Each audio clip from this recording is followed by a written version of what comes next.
Okay guys, my name is Rich Mancini. Today I'm going to show you how to make some homemade pumpkin raviolis, which is a very seasonal thing, but it's a very good dish. I hope everybody got a recipe sheet. Okay, we're going to be doing the recipe on the second page, the filling that's on the second page. Okay, we're going to start with pasta dough, we're going to make the filling, we're going to cook them, you guys are going to eat them, and we'll go from there. Sound good? Just any questions, just shout it out while we're going. Don't wait for me to stop. Don't feel that you have to not ask to the end. Just let me have it. Okay, so with that, we're going to start. So in the bowl, we have 2 cups of unbleached flour. Okay, you're going to make a well in the center with your fingers. Okay, I know the recipe says 3 eggs. It's only 2 eggs because my fingers are big and I can't type. So you're going to take the 2 eggs. You're going to put them in a bowl. Okay, I like to beat the eggs a little bit before we put them into the pasta, into the flour, just to break up the yolks. Okay. All right, to the flour, we're going to add about a tablespoon of salt. Okay, about 2 tablespoons of olive oil. I don't measure. Now we're going to put the eggs in. With your hands, you're going to incorporate everything into the well. Okay, start mixing it, get all the flour in, get all the liquid in. Does it have to be good olive oil? It doesn't, right? It should be. For cooking? Would you eat bad olive oil? Well, I mean, because sometimes you have basic or generic. Well, with the pasta though, you're going to have that flavor. I know what you're saying, like for frying or something, you could use like pumice oil. Remember, every time you go down and grade, it's less olive. Okay. You know what I'm saying? That's how they judge them. The first squeeze extra virgin, the second squeeze is 100%, the third squeeze is olive oil, the fourth squeeze is pumice. After that, you can't squeeze no more. Okay. So what you're going to do after you incorporate the egg and the oil and the salt, you're going to have what looks like a meal. Everybody sees what it kind of, okay? Not boiling water, but warm water, hot water. Hot as you can stand with your hand. You're going to pour a little bit of that in there, and you're going to continue to knead the dough.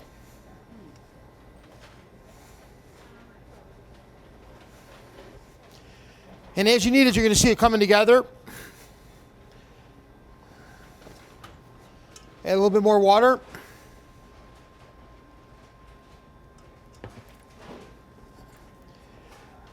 As soon as the dough forms a good enough ball, you can remove it from the bowl, put it on your cutting board or your table, and finish kneading it on there.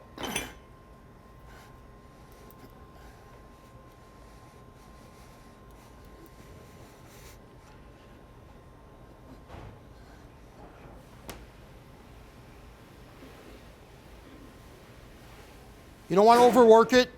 You don't want it to get too incorporated. You want it just to be a nice ball. So that's the pasta we're going to be using. Unfortunately, we have to let this rest for 40 minutes under plastic before we can roll it. So I already have some pasta made when we get to the ravioli part of it. But that's basic pasta dough. Okay, for our filling. These are the only 3 squashes you could use for pumpkin ravioli filling. You have an acorn squash, you have a butternut squash, and then you have a pie pumpkin. And make sure they're pie pumpkins. It's all about the sugar content when it comes to these squashes. You don't want to use any other squashes because of fibers and because it's not as sweet as these. The filling should have a little sugar to it, but it shouldn't be sweet, but it should have some sweetness finish to it. So these are the only 3 that are really feasible for the ravioli filling, okay? What you're going to do with these, whatever one you decide to use, you're going to take it, peel it, cube it into small cubes, and boil it like you would a potato, okay? After you're done boiling it, you're going to take it out, drain it really well, and puree it. I like using a food mill because of the screen. It takes all the fibers out. Cuisinart's fine, but you might get some fiber in it because the Cuisinart doesn't chop everything up. It should be a really fine puree, okay? So 1 squash will give you about 4 cups of chopped, which will give you about 2.5 cups to 3 cups of puree. And that's good enough for a recipe. So we're going to put this in our mixer. We're going to use the whip. To the squash, we're going to add about 1.5 tablespoons of salt, about 1 teaspoon of white pepper. I use white pepper. A lot of people use black pepper. This is more digestible, number 1. Number 2, it doesn't leave specks. There's no black specks. It kind of blends in, so when you're doing the filling, it kind of looks nicer. about a quarter of a teaspoon of nutmeg, and about 2 tablespoons of Parmesan cheese. Okay, now the last thing you're going to add is fine breadcrumb, not panko, not the thick one. You're going to add about 2 tablespoons of breadcrumb. And what the breadcrumb does, it absorbs moisture so that when you stuff the raviolis and you freeze them, you don't get that wet dough and water coming out of them. So you're going to add about 2 tablespoons of breadcrumbs to that. Okay, we're going to mix this for about on medium for about a minute, minute and a half.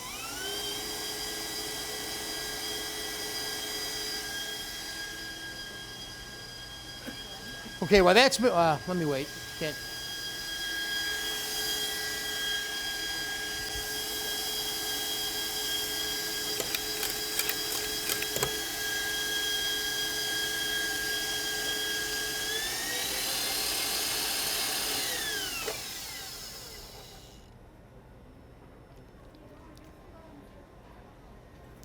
Okay, that's good. That's filling. Okay, so then the way you can test this, if you want to know if its consistency is right and everything, when you pick this up and you hold off your spatula, it shouldn't fly off the spatula. Now you know you got good ravioli filling. So it's not too dense, it's not too watery, it's just kind of right in the middle there. Okay, now to make the raviolis. You buy these at any store. These are the greatest things in the world, depending on how many you want to make. You don't have to use these. You want to cut them out the old-fashioned way, you want to make them square, you want to make them rectangular, you want to make them oval, that's totally up to you. But if you're making a lot, these make 12 at a time. So these are great. What you're going to do with this is you're going to flour this a little bit, just on the top. Okay. We're going to take our pasta dough.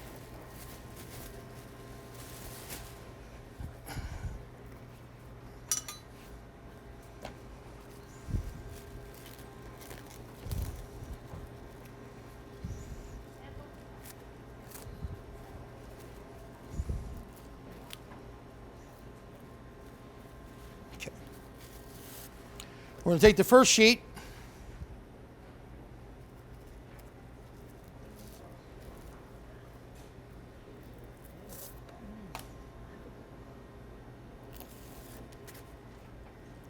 We're going to lay it over our mold.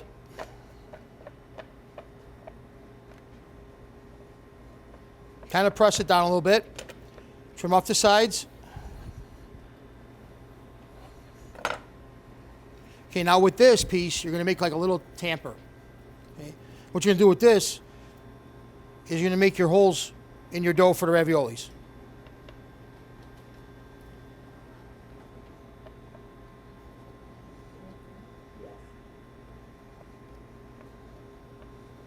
And then, when you're done with that, the hot water you use for your pasta, you take your fingers and you go down the rims, all the edges.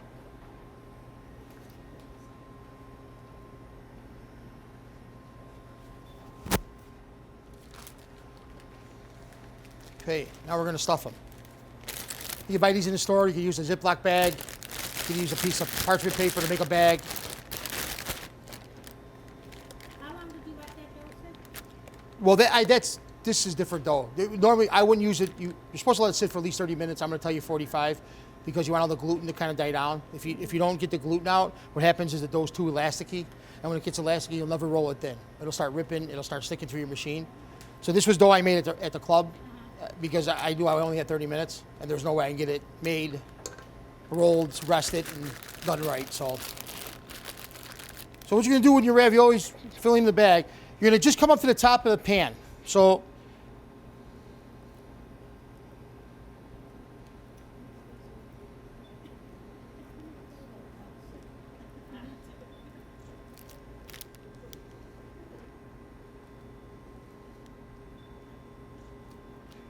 you want a good amount of filling, but you don't want to overstuff them because it's going to come out the side.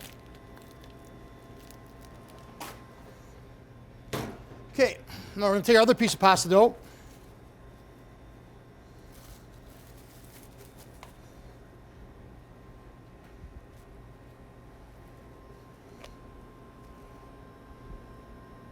Okay. Now when it's uncooperative.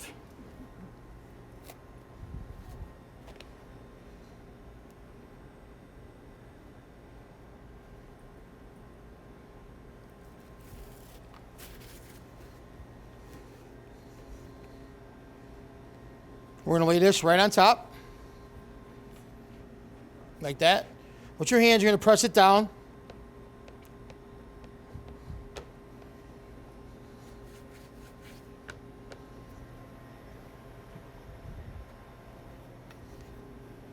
Take a rolling pin and just roll it over the top of the mold. You want to see the metal coming through.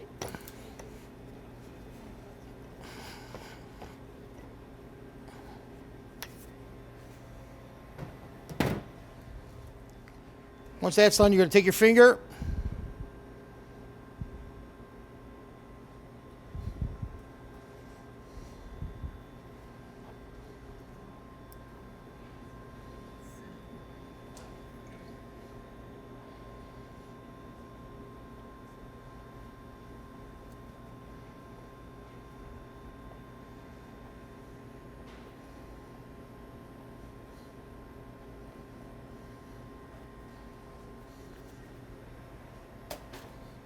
Okay, now we're going to do the middle of it.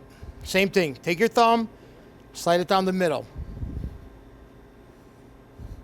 Then,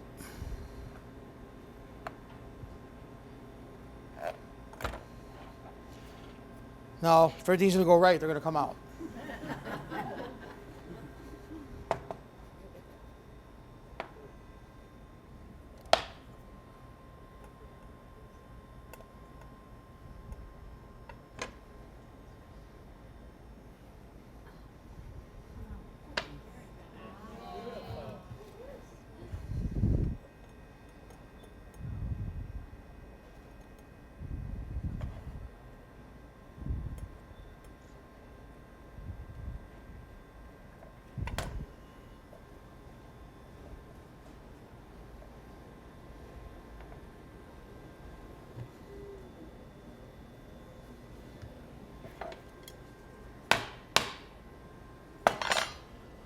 Okay, those are done.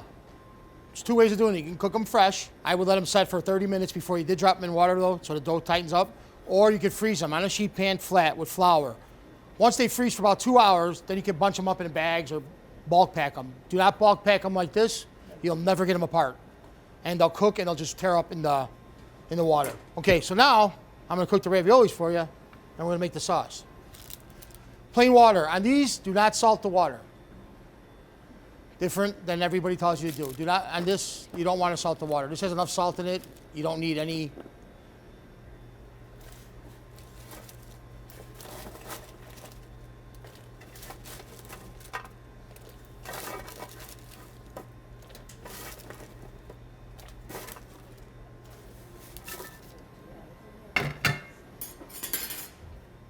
Okay, give them a stir so they don't stick to the bottom. Everybody knows the rules with raviolis. Once they float, I say give them the float and give them a minute later. Okay, so in this pan, this is how we're going to do our sauce. It's a pound of butter, and we did what we call browned it. Okay, all you do is you cook it at a low heat with the sage leaves in it. Okay, and you're going to cook it until the brown comes. When I dump it in this pan, you'll see the difference in the color. The brown part of it is, it's all the butter fat that's coming out. It gives it flavor, it makes it different. So we're going to drain this into another pan.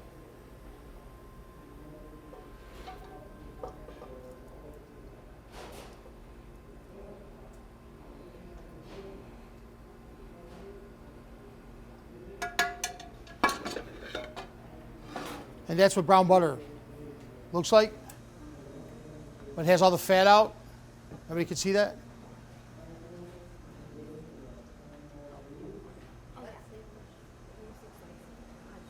Now that's brown butter.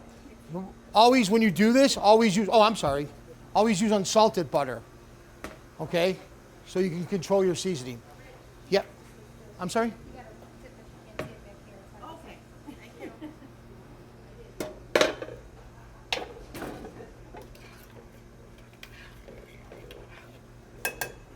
Okay, to the brown butter, we're going to add about a tablespoon of salt, teaspoon of pepper. We're going to add about a cup of half and half.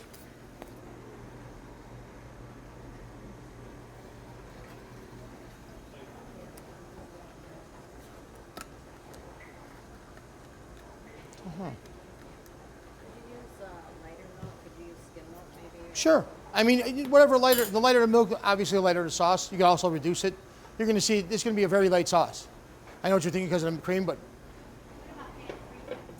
huh? What about fat-free half and half? Sure.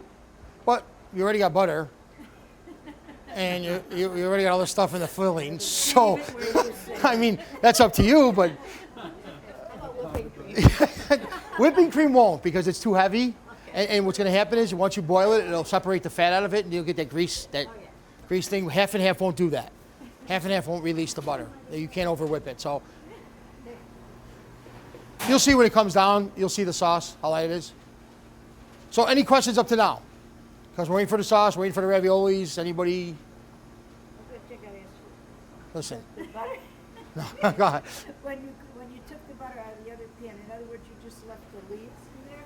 Well, the leaves and all the see on here, you see all the grime. That's the butter fat that browns. You don't want that. That's going to taste bitter. You just want that butter.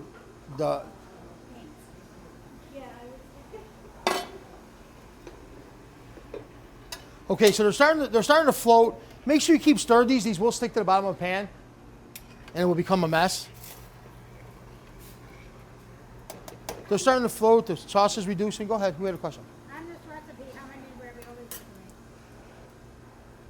About 24 to 36, maybe less if you use bigger ones. I don't think you need bigger ones than those, even for an entree, because when you taste them, they're filling. So I think 6 if you're serving a dinner, 3 if you're doing an appetizer, 2 if it's just like a little hors d'oeuvre, 1, whatever. I used to, when I had the restaurants, I used to cut the pumpkin top off, and I used to roast the pumpkin, and then serve the raviolis inside the pumpkin as the bowl. Because then you could scrape the inside of the pumpkin and actually put the actual pumpkin flavor into the sauce. So they're a popular dish, but you can only really make them 2 months out of the year. Because once November passes, those squash are not going to be good come the next couple of months. Did you use a pumpkin or squash today? I use a combination. I use the pie pumpkin and a butternut squash. I like the combos. Everything brings a different texture and a different flavor, and I think if you combine them, the butternut squash is by far the sweetest out of all 3 of those. The pie pumpkin has the next one, and the acorn squash being last. I mean, if you like a lot of sweet, you can add brown sugar. That's not what. Yes.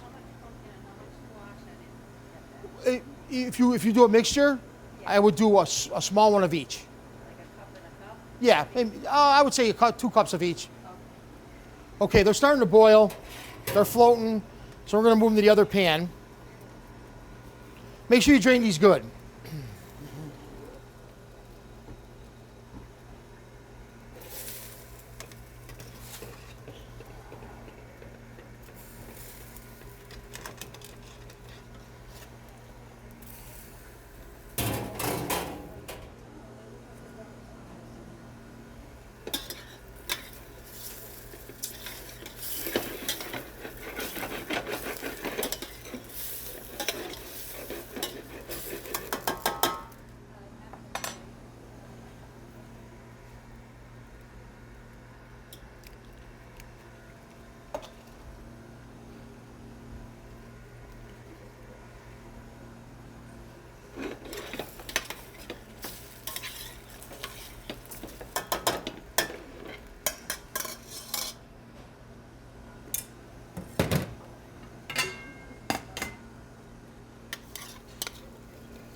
These are toasted hazelnuts.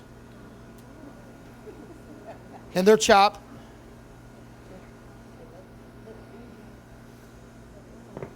I'm not a big sage fan, but you can, if that's what your heart desires. That's it. It's pumpkin raviolis. Deb, you want to serve these on the plates? She'll be dishing them up, and there's forks and plates. Any questions? Anything that anybody didn't get or kind of is not sure about? It's the sauce. Yeah, put two, 3, whatever. Yeah, remember I told you it really doesn't. It does, and when you taste it, it'll be very light too. It really doesn't. The half and half is a huge. You know, I think you're thinking of heavy cream, and that's where the sauces get really heavy. If you use half and half, you don't get that heavy. Guys, just help yourselves or hand them out, however you want to do it. It's fine by me. Any other questions? I've had the pumpkin ravioli served with just the brown butter and sage. Now, would you use the strained butter that you did in that? Yes, that's brown butter. I just add the milk to it, just give it a little bit more coating Okay. to the ravioli. But To me, I like the sage, and it was with the brown sage, the fresh. So would you just put that on top then? yeah, you can use this. I'm not. Here's the sage that you're talking about. Right. It's just like a fried sage. You can put that right on top. You can crumble it up because once it gets crispy, it'll get crumbly. Right. You can crumble it up on top. I'm just not a big fan of that leaf. Okay, yeah. Thank you. I'm sorry, babe? No. How could you say that? I don't know, just a thought. You can, but don't ever tell them I showed you how to make it. I'm sorry. Who was asking me something? When you drain that, how do you know how much to take off? You see a difference in color? Yeah, you'll see the stuff on the bottom. You know when you skim fat off the top, you know that same thing.